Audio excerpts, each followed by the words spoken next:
When we're dealing with electricity, it can be hard to develop an intuitive feeling about what is actually going on and how the different concepts relate to one another. After all, we can't actually see electricity, and we usually only feel it when something has gone very wrong. To help us develop a sense of what is happening, we're going to use a household plumbing analogy. We'll think about a simple water pipe with one end connected to the main supply pressure and a tap on the other. This is something easy to visualize that we're all familiar with, and for the purpose of automotive electrics does a pretty good job of relating the basic principles to one another. Voltage is equivalent to the water pressure applied to one end of the pipe by the water main system.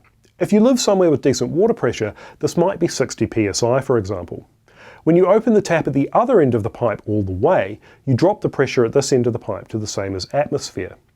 As we now have 60 psi of pressure at one end of our pipe and 0 psi at the other end, there is a pressure difference of 60 psi across the length of the pipe, and the water will flow along it out of the tap. Heading back to the electrical world, this is like connecting one end of our wire to the positive terminal of a 12-volt car battery. You're applying 12 volts of electrical pressure to one end of the wire. If you then connect the other end of the wire to the negative terminal of the battery, it's like opening the tap. You're applying 0 volts of electrical pressure to the other end of the wire. This means there's now a 12-volt difference in electrical pressure along the length of the wire, and the electrons in the wire will start flowing. This might seem pretty simple to follow initially, but there are some subtle points that require a little more explanation. In our pipe analogy, you can imagine that when you had your tap at the end of the pipe closed, you can fit a pressure gauge to the pipe anywhere along its length, and you will measure the 60 psi of pressure being applied by the main system. This is because the water is not flowing. It has nowhere to go because the tap is closed. Similar to this, in the electrical world, when you connect one end of a wire to the positive terminal of a battery, but leave the other end unconnected, or floating, it's like the tap is closed. The electrons have nowhere to go, so they won't be flowing, and you'll measure the 12 volts of applied electrical pressure at any point along the wire. The key concept here is that flow, be it physical or electrical, only happens when there is a difference in pressure at either end of the pipe, or wire. When you're reading or writing documentation, voltage has a unit of volts and the symbol of a capital V. Current is a measure of the number of electrons flowing through a wire past a fixed point per second. Linking to our plumbing analogy again, this is equivalent to the physical mass of water we have flowing through our pipe. For example, if we have our tap fully open and therefore have a difference in pressure of 60 psi across our pipe, we could expect this to be around 25 litres per minute. Similarly, back in the electrical world, when we connect one end of our wire to the positive battery terminal and the other end to the negative battery terminal, the applied 12 volts difference in electrical pressure will cause electrons to flow. Once again, this sounds relatively simple, but there are a couple of subtle points it's important to grasp. As explained when we talked about voltage, flow, be it electrons or water, only occurs when we have a difference in pressure. This concept works both ways, however, and it is equally true that we will only have a difference in pressure if we have flow. This is why when we connect one end of our wire to the positive terminal of the battery and leave the other end unconnected or floating, we will measure the same 12 volts at any point along the wire.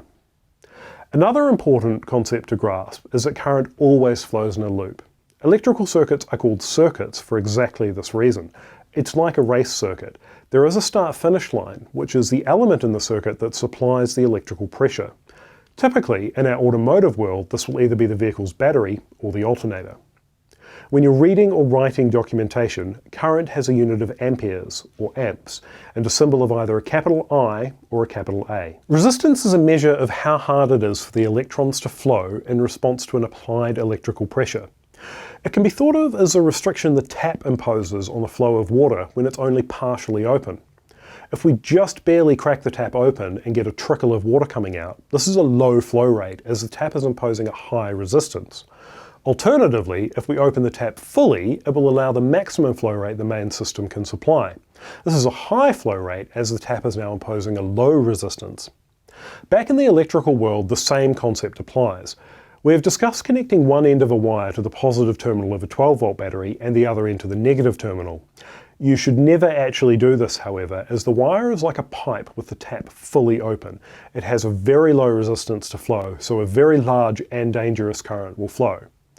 If we put something in the middle of the wire that the electrons find it harder to flow through, like a fuel injector for example, the resistance the fuel injector imposes will decrease the current flow.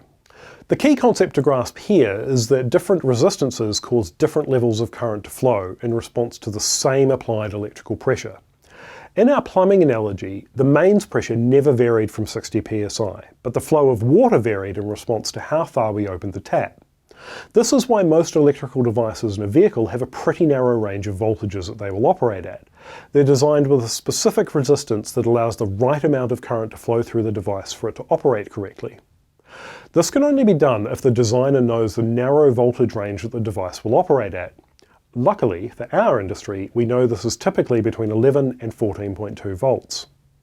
If we apply a voltage that is either too low or too high, the wrong amount of current will flow and the device will either not work as expected or worse, be permanently damaged. Another idea I'd like to touch upon when talking about resistance is the term load. Electrical devices in a car are often referred to as placing a load on the electrical system. This term describes how hard the electrical system has to work to supply the required current to the device. As a device with a high resistance will require only a small current, it's actually only placing a small load on the electrical system of the vehicle. So load can be thought of as the opposite of resistance. The lower the resistance, the more current flows and the greater the load. When you are reading or writing documentation, resistance has a unit of ohms and a symbol of either a capital R or a capital Greek omega. That was just one of the 65 modules from our EFI Wiring Fundamentals course, which is the perfect place to start if you're interested in learning how to design and build EFI wiring harnesses. This course will teach you the fundamental electrical principles that you'll need to know, how to select the correct materials to ensure they can withstand the automotive environment, the wiring requirements of different sensors and actuators, and how to design a power supply and grounding scheme that will protect the harness in the case of a component failure. You'll learn how to correctly splice and insulate connections, how to bundle a harness and then sheath it to keep it tidy and protected. For more information and to purchase the course, click the link now.